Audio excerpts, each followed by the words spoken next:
Mesdames, Messieurs, bonjour à toutes et à tous. Bienvenue au journal. La réunion à Ouagadougou des pays d'Afrique francophone autour de la gouvernance de l'Internet et des systèmes d'information. Concertation pour relever les défis du numérique à travers une formation des formateurs. L'ouragan Harvey qui a balayé le Texas aux États-Unis avec des vents violents s'est transformé en tornade qui inonde la ville de Houston. Les secours sont à pied d'œuvre pour secourir de nombreux habitants bloqués dans leurs maisons. Cela dit, rencontre internationale des pays d'Afrique francophone à Ouagadougou sur la gouvernance de l'Internet et les systèmes d'information. Il s'agit d'une formation des formateurs qui auront les rudiments nécessaires afin d'aider leur pays à relever les défis du numérique. Le Burkina attend de cette rencontre beaucoup car elle devrait lui permettre de mettre en œuvre sa politique de e-Burkina inscrite dans le PNDS. Reportage Amado Ilboudo, Zalissa Sanfo. Ils sont techniciens, informaticiens, acteurs du domaine des nouvelles technologies de l'information et de la communication. Réunis à Ouagadougou, c'est une nouvelle page de l'histoire de l'Afrique francophone sur les TIC qu'ils s'apprêtent à écrire. E-Afrique francophone, c'est le visage que ces acteurs veulent offrir à l'Afrique à travers l'offre d'un accès à Internet à vil prix et accessible même dans les contrées les plus reculées. Pour eux, cette révolution numérique passe nécessairement par une maîtrise des outils. Et ici, c'est une formation des formateurs. Ils vont acquérir les rudiments nécessaires pour relever les défis d'une Afrique francophone numérique. Il s'agit ici d'agir dans un segment extrêmement stratégique. Aujourd'hui, nous ne pouvons pas, nos sociétés ne peuvent pas aller de l'avant si nous sommes à la traîne des évolutions dans le domaine de la gouvernance de l'Internet. Cela n'est pas possible et des autres systèmes d'information. Et donc, il s'agit de relever un défi parce que nous avons quand même un retard. Le Burkina Faso, pour sa part, attend beaucoup de cette formation qui va lui permettre de mettre en œuvre sa politique en matière de e-Burkina. Avec le PNDS qui a inscrit donc, le développement des infrastructures dans le programme, donc le programme G-Cloud qui est en cours, des milliards. Vous avez le programme Backbone, les projets Backbone, les Burkina. Aujourd'hui, ceci reste véritablement à être développé et à être accompagné. Et en plus de se pencher sur les outils de développement du numérique en Afrique francophone, certains défis tels la sécurisation des données à caractère personnel et le manque de tests qui régissent les réseaux sociaux vont connaître un début de solution. Plus d'une semaine après sa disparition, les hommages au docteur Salifou Diallo continuent à l'hémicycle. Ce matin, le comité interparlementaire de l'UEMOA a été reçu en audience à l'Assemblée nationale. La délégation d'y être à Ouagadougou pour témoigner sa compassion au peuple burkinabé durement éprouvé par cette disparition. Occasion pour la délégation de rappeler la contribution de l'illustre disparu dans la consolidation de la démocratie au Burkina et en Afrique. Reportage Kosoun Koulibaly, Zoubaviel David Dabiré. Le comité interparlementaire de l'UEMOA est solidaire du peuple burkinabé 10 jours après la disparition du docteur Salifou Diallo. La délégation conduite par son président Jérémy Ngoua est reçue ce matin par le premier vice-président de l'Assemblée nationale, Maître Benwende Stanislas Sankara. Elle dit être à Ouagadougou pour saluer la mémoire et l'œuvre de l'illustre disparu. Après un bref entretien avec les premiers vice-présidents de l'Assemblée, Jérémy Ngoua procède à la signature du livre de condoléances. Et la teneur de son message aux allures de témoignage en dit long sur l'estime de ces parlementaires de l'UEMOA pour le défunt. Son Excellence Salif Diallo était un politique hors pair, patriote, démocrate. Il a marqué le monde politique africain par sa vision panafricaine, son engagement et son combat pour un monde de liberté, de solidarité et surtout pour la lutte contre la pauvreté. Pour ceux qui l'ont connu, il restera un homme de cœur aimé et respecté. À tous, il manque déjà à la mesure de son remarquable engagement public profondément humain. Fidèle à lui-même, il a lutté avec ses armes, sa fermeté, sa conviction, son optimisme jusqu'au bout. En 20 mois, il a su impulser une nouvelle dynamique au sein de votre auguste assemblée qui fait la fierté des autres parlements africains. et Jérémy Ngouan d'ajouter que ces valeurs défendues par le docteur Salifou Diallo doivent inspirer la nouvelle génération de politiques africains. Hommage salué par les premiers responsables de l'hémicycle qui entendent eux aussi s'inspirer de l'héritage politique de celui que les Burkinabés appelaient affectueusement Gorba. La fête de l'Aïd el-Kébi, communément appelée Tabaski, sera célébrée au Burkina vendredi prochain. Cette célébration est surtout marquée par le sacrifice du mouton en souvenir de l'acte posé par Abraham. Le mouton, animal central de la Tabaski, est très recherché par les fidèles musulmans. À Gorom-Gorom, le marché à bétail est pris d'assaut à quelques jours de la fête. Les prix des moutons varient dans la région entre 30 000 et 180 000 francs CFA. Ibrahim Kagone, C12 reportage. Marché à bétail de Gorom-Gorom. À une semaine de la fête de la Tabaski, voici l'ambiance qui y règne. Nombreux sont ceux qui viennent chercher leurs moutons de Tabaski. Sidi Lubuka vient de s'offrir un mouton de Tabaski. Il l'a acheté à 75 000 francs CFA. Parce que le jeudi passé, on nous a dit ça va, donc on est venu aujourd'hui. On a trouvé que les prix ont monté. C'est très cher aujourd'hui. Maintenant, on ne sait pas le jeudi prochain.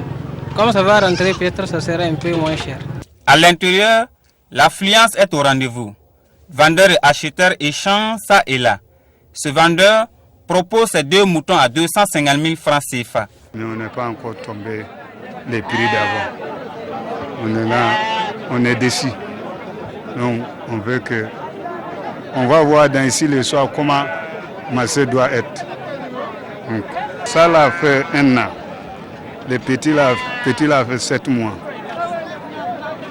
C'est pour mes piquer, vous donner les comprimés qui fait qu'ils mangent bien. Quelques instants après, nous rencontrons Abdoul.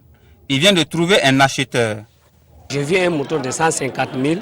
Moi-même, j'ai donné ça à 100 000. La personne m'a demandé de faire 140. Mais je trouve que c'est bon. Mais j'ai déjà acheté. Les prix des moutons varient de 30 000 francs à 180 000 francs CFA sur le marché à bétail de Gorom-Gorom. Ici, il y a aussi les gros ruminants. Selon les habitués du marché, le marché des gros ruminants a chuté. À l'époque là, nous, nos enfants achetaient ici, nos commerçants achetaient à Gorom, amenaient à Terra, au Niger, tout près là.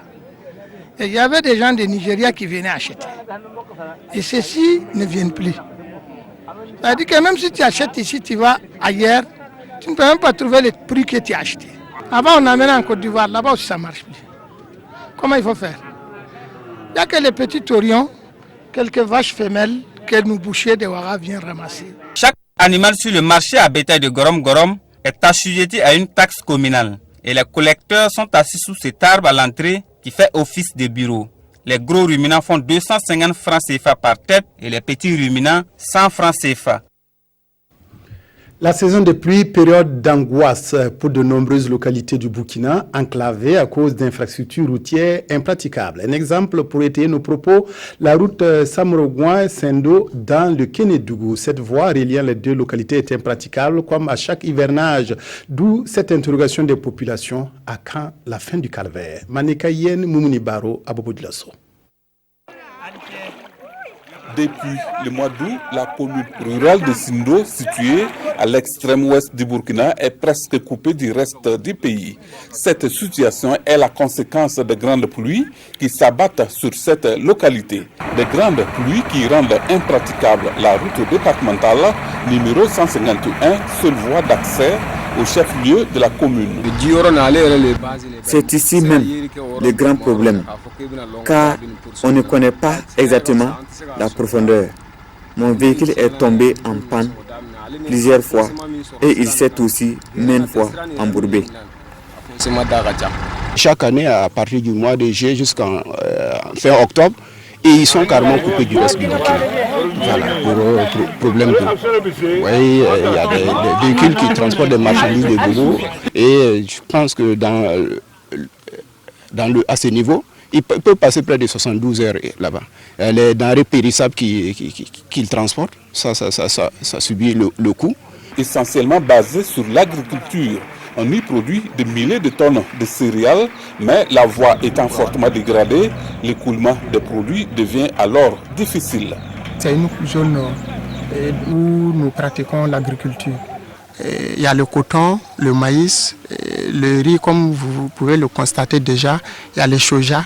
Donc, mais nous avons des sérieux problèmes. C'est tous les céréales. Dans cet état piteux de route, comment référer les malades de Sindo vers les grands centres hospitaliers? Un calvaire que les populations décrivent comme un abandon de la part des autorités politiques et administratives.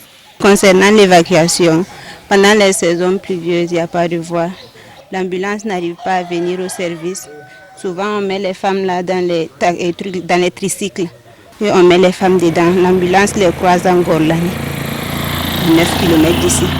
Là où vous voyez ça là, si nous avons eu un malade ici, on peut garer la voiture jusqu'au pont et prendre par la main. Les personnes qui sont mortes ici, c'est plus que 60 personnes. Tu vas amener ton malade ici. Quand il est arrivé ici, vraiment ça ne va pas. Comme toujours dans ce genre de situation, l'éducation, comme bien d'autres secteurs publics, rencontre d'énormes difficultés. Côté éducation, il y a beaucoup qui demandent à partir. Vous voyez les affectations. La personne arrive seulement pour traverser, celui qui vient voir l'eau là, pour traverser, ce n'est pas un simple. Mais nous sommes là comme ça, et de fin juillet jusqu'à, faut dire, il y a des années, fin novembre. L'accès n'est pas facile. Donc, ça cause d'énormes problèmes. Le ministère des Infrastructures a bien conscience de la souffrance de la population sur cette voie, au dire de son représentant dans la province de Kénidougou. Pour ce qui nous concerne, nous savons réellement que ce tronçon est en état très critique. Donc, nous avons proposé la RD 151 pour réhabilitation. Mais il faut dire que l'autorité, déjà informée sur la question, est en train de travailler aussi en ce sens. Le premier responsable de la commune ne sait plus à quel sens se vouer à cette période de pluie abondante dans cette partie du Burkina Faso. Aux États-Unis aussi, les intempéries font beaucoup de dégâts. L'ouragan Harvey, qui s'est abattu sur le Texas, s'est transformé en tornade, faisant tomber des tonnes d'eau du ciel. La ville de Houston, qui connaît les pires inondations de son histoire, oblige les secours composés de pompiers, de gardes-côtes de la garde nationale, de militaires et de policiers à être à pied d'œuvre pour porter assistance aux habitants de la ville. Bilan des intempéries, 2 morts et de nombreux dégâts. Le président américain Donald Trump doit se rendre demain sur place pour constater les dégâts. À Houston, aux États-Unis, des milliers de secouristes toujours mobilisés ce dimanche. Les gardes-côtes, aidés de leur hélicoptère, ont procédé à plus d'une centaine de sauvetages dans la plus grande ville du Texas et dans ses environs. La tempête tropicale Harvey cause des intempéries sans précédent, selon les services météo. On a passé la journée à gérer des questions de sécurité. On a essayé de faire en sorte que les gens puissent faire face aux dangers. À midi, j'ai demandé à des volontaires de venir avec des bateaux et des véhicules capables de passer dans l'eau. Je n'ai pas le nombre précis de volontaires, mais il est très encourageant.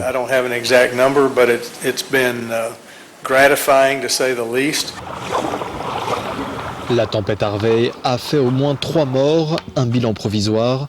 Selon le gouverneur du Texas, de nombreuses zones restaient ce dimanche inaccessibles ou submergées. En Colombie, les FARC tentent de faire leur adjournamento. Les forces révolutionnaires de Colombie tiennent depuis hier à Bogota leur congrès en tant que parti politique. Cette rencontre est chargée de définir la nouvelle ligne politique du parti et lui trouver un nouveau nom. Un millier de délégués venus des anciens fiefs de la rébellion se retrouvent jusqu'à vendredi prochain. C'était encore inimaginable il y a quelques années. Des centaines de militants des FARC réunis à Bogota. Ils sont venus assister au premier congrès du mouvement, une rencontre qui marque le début de la politique sans armes et la refondation de cette ex-guérilla, en partie presque classique. Nous avons devant nous de nombreux défis et difficultés.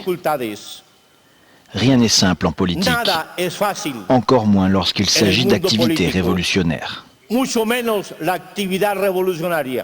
Le régime et le système ne sont pas faits pour nous, mais nous y sommes plongés et voulons les changer.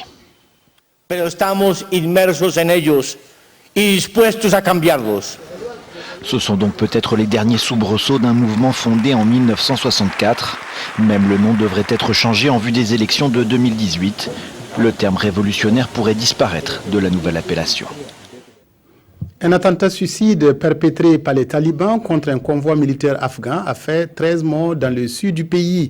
Les victimes sont des civils et des militaires. L'attaque a eu lieu hier, quelques jours après un autre attentat qui avait fait 5 morts lorsqu'un kamikaze a déclenché sa voiture piégée près d'un QG de la police dans la même région.